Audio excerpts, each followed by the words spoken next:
You've got everything, Dennis. Mio marito e Dio siamo molto felici di essere qui.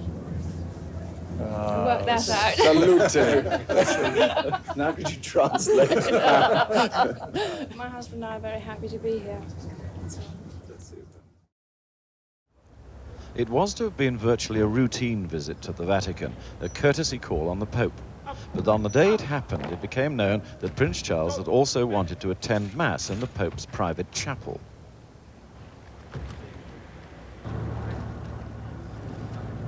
There was a frightful fuss based on the Queen's potential embarrassment as head of the Church of England.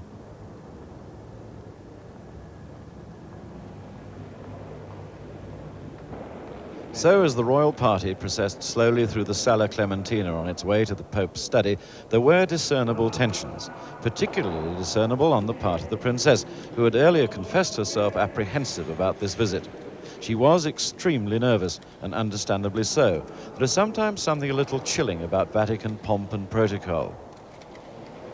But even Vatican protocol occasionally gets things wrong. The prelate in charge of the introductions, not as well briefed as he should have been, removed her title in a sentence. He is the Prince of Wales with Lady Diana. The prince produced a straight handshake, the princess a small curtsy. The audience which followed lasted half an hour, a little over what had been expected.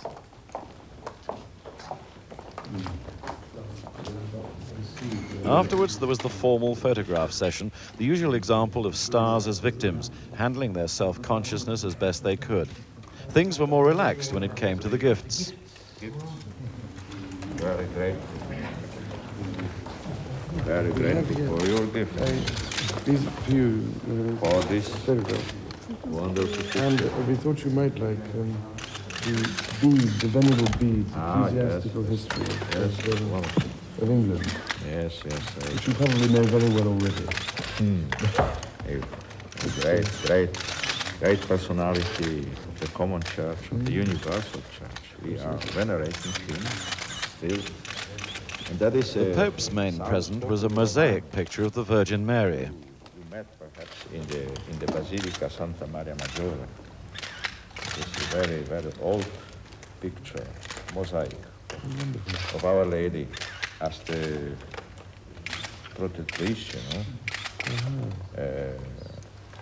as the salvation of Roman people, of the city of some this little medal.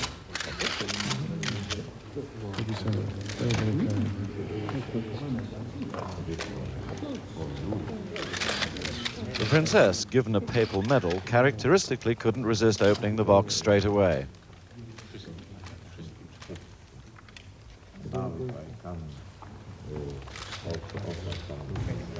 Still, it went off reasonably well. The rows in Britain were not mentioned. It was accepted without discussion that the private mass was never really on the cards.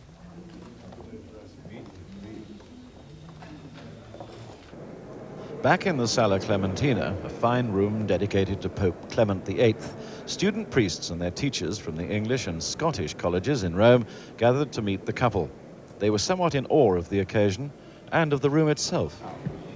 The procession returned from the Pope's study, just as ceremoniously, but with an obvious lightening of the atmosphere.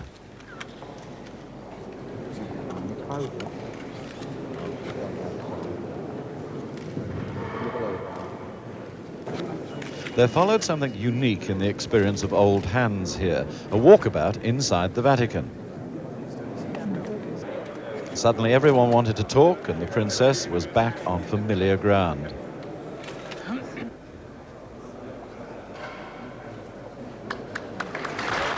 The applause at the end was prolonged, reverberating around these old walls.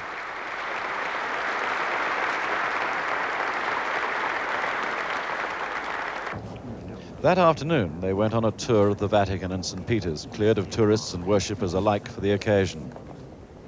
Michelangelo's Pietà was the first thing they saw. The second was the vastness of the largest church in Christendom. St. Peter the Apostle was martyred here 50 years after the coming of Christ, and there's been a place of worship here ever since. Next, specially added for this tour, the monument to the last of the Stuart family, final Catholic pretenders to the English throne, a little jog of memory for these modern royals. Then the tomb of St. Peter himself, in a way the focal point of an entire religion. It is heavily and deliberately ornate. Each piece of decoration seems to set out to impress its importance on the mind.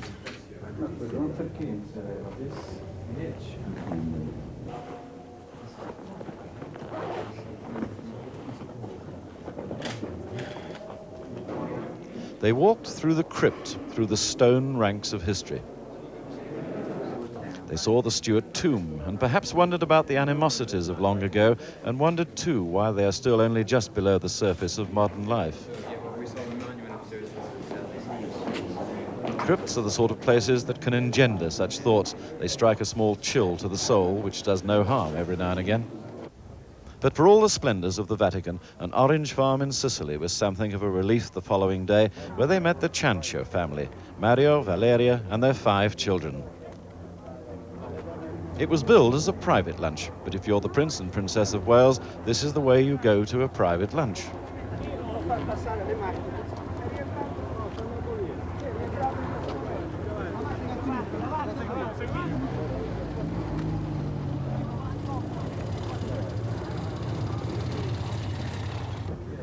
Everyone milled about on the lawn, getting to know one another. The atmosphere was cheerful and mercifully relaxed.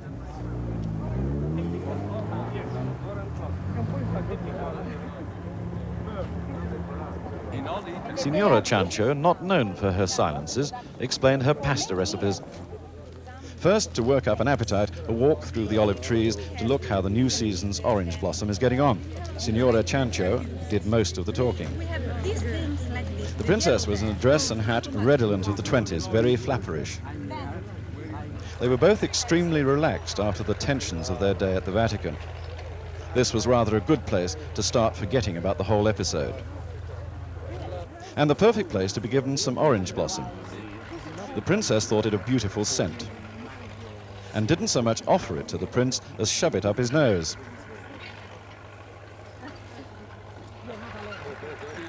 There were other gifts too, a coral bracelet for the princess, a Sicilian urn for the prince. Then it was time to lunch on pasta with a sauce of wild herbs, anchovies, pine kernels and raisins. Delicious. In Syracuse, on the east coast of Sicily, there is an enormous archaeological site with enough Greek and Roman remains to satisfy even the most ardent addict, which these two were fast becoming. The curiosity here is the ear of Dionysius. Legend says that this is the way he could hear even whispered bits of treason from the prisoners he kept in the quarry below. It was explained that the odd acoustics still work. Listening to this explanation, the prince put his hand on the scaffolding rail and, finding it dirty, wiped the said hand on his wife's back. There followed a series of private jokes on the subject and some small embarrassment on her part. Thanks a lot.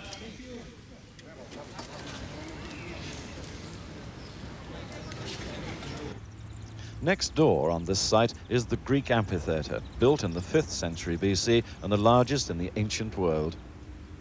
It was a place to discover for yourself and stroke the sun-warmed stones, a place to people with long-dead audiences in your imagination.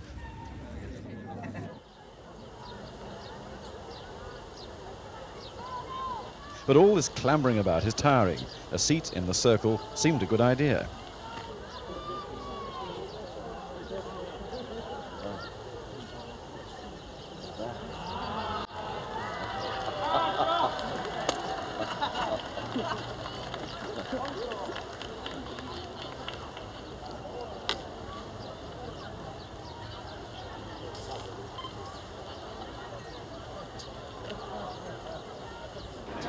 The best crowds of the whole tour were in the little port of Trani on the southern Adriatic coast.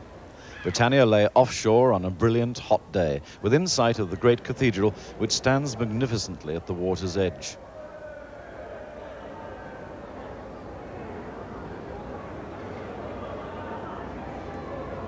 And all the bells of the town rang out. When the barge came alongside, there was extraordinary excitement. There's a great deal of poverty down here in the deep south of Italy, but there is a warmth and a friendliness sometimes lacking in the north. This was a real southern reception. The people were having a day out.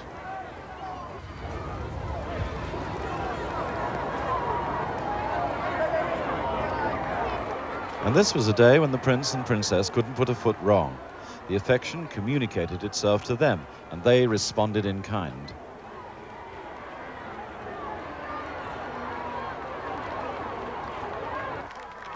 Everywhere there was applause, hands waved, arms were outstretched. The police, with no experience of this sort of thing, piled in and hoped for the best.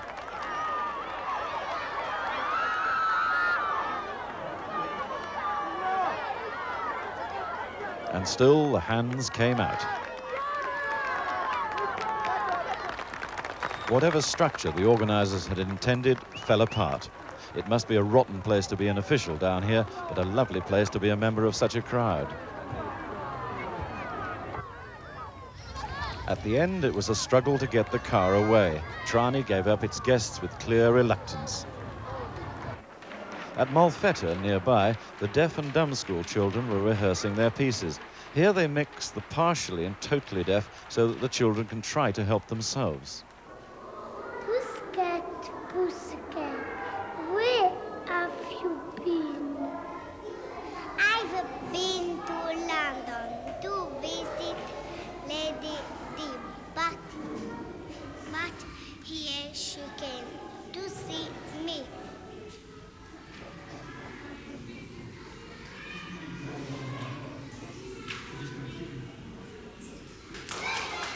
This kind of school is, of course, one of the princess's special interests. She was supposed to spend an hour here. She ended up spending 2 hours. And she inspired a rare awe in one little girl.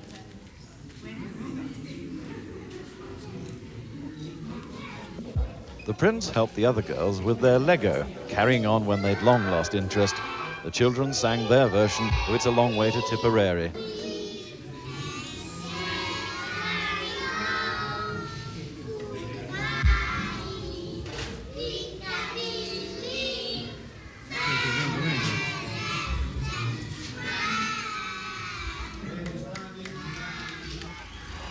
In the flats around the school playground, the people crammed the balconies. The temperature was in the 90s and they'd been there for hours.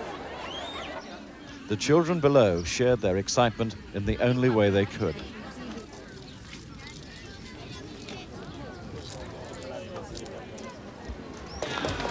The princess and prince moved very slowly along the line. You have to remember that Malfetta had never had royal visitors before and may wait a long time for the next ones.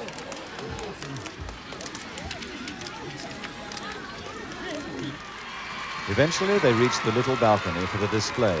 It's difficult but essential to realize that these children cannot hear the music they're dancing to.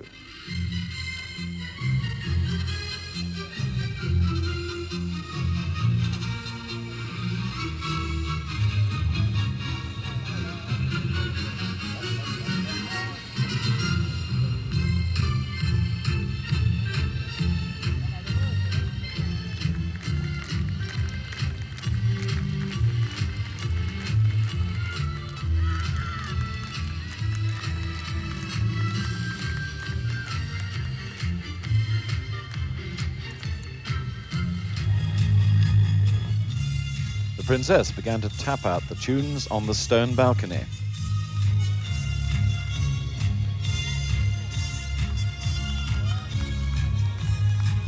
And by now, the balcony had become a stone piano.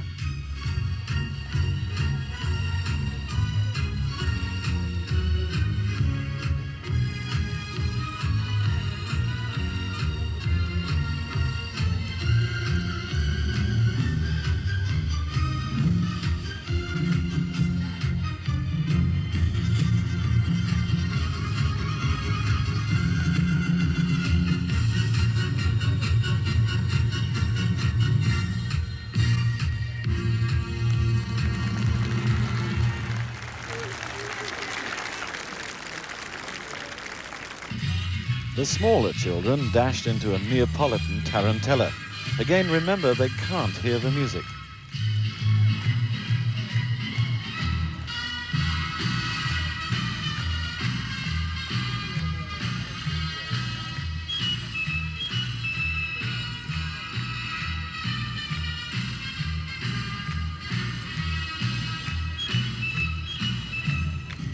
The secret is their remarkable teacher.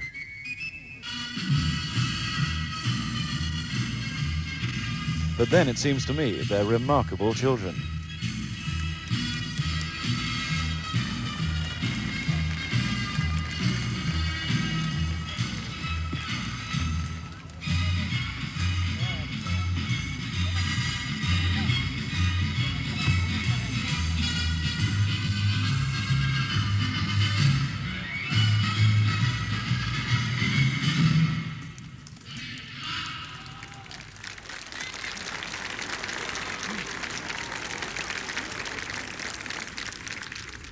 A rather uncertain dawn off the Lido of Venice, and Britannia, without haste, moves towards the city that once called itself La Serenissima, the most serene.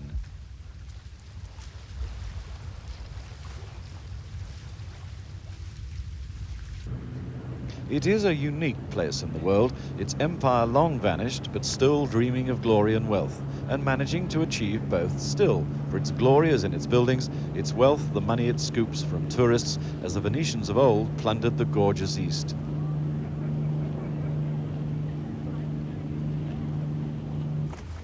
Its charm is as effortless as it ever was. When people talk about being taken for a ride, they don't always mean by gondola. They're simply helpless before its style. Despite everything, it still seems a privilege to be here.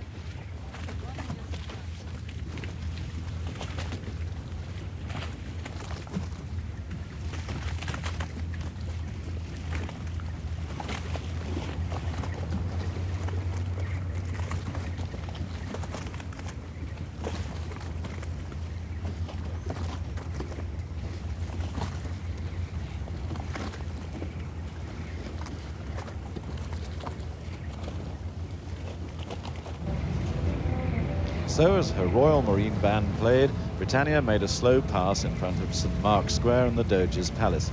Intriguing, actually, to see how naturally the yacht fitted into this scene. Style again, I suppose.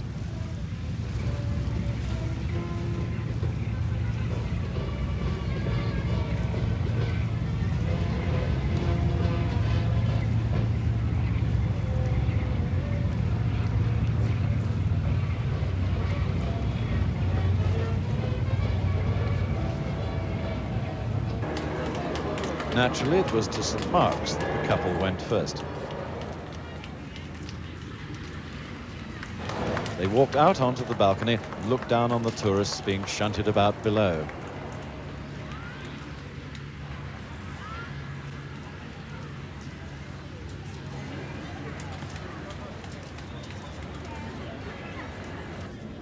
The crowds, in fact, were not large. Venetians can be rather blasé about this sort of thing. But the visitors were anything but blasé about the traditional grand tour of the Grand Canal.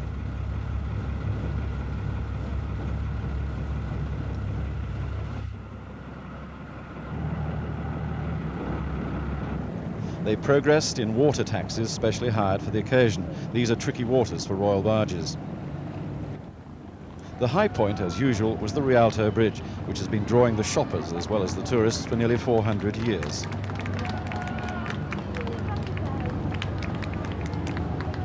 Then out across the lagoon for lunch on the island of Torcello.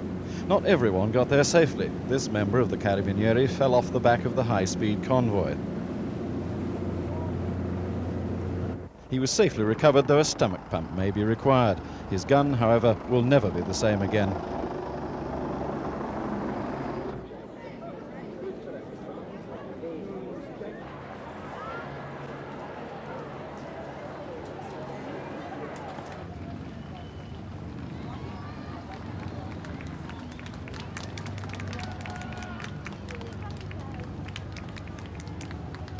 Last evening on board Britannia, the Prince and Princess were keen to talk about their impressions of this tour, of Italy and the Italians. The Princess, for the first time in public, spoke Italian. awful problem is trying to do it quickly in the space of time. But I think my wife would agree that it has been the most enjoyable and exciting visit that I can remember anyway. And particularly, I think the impression has been one of enormous warmth and friendliness on the part of so many Italians who've greeted us in the most incredibly affectionate, hearted way all over Italy. And that particularly is something which will remain, won't it, as a very happy memory for a long time. Have you got one thing that particularly? Just how kind and wonderful the Italians have been to us. They've made us feel so much at home, and it's the most beautiful place. I think Florence has been particularly impressive.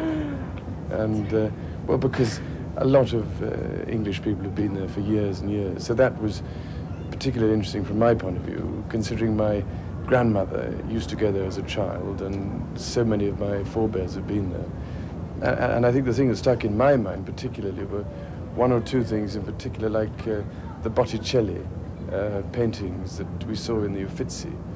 That, I don't remember having seen a Botticelli for real before, and that made a great impression on me.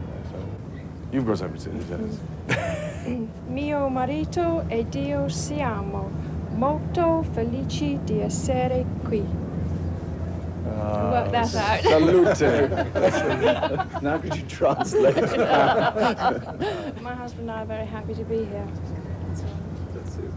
Thank you. very much. We can't thank the Italians and the Italian government enough for their immense hospitality and kindness, and for putting up with us for 2.5 weeks. It's been the greatest possible fun and experience, and we shall hope to come treasure back it. soon.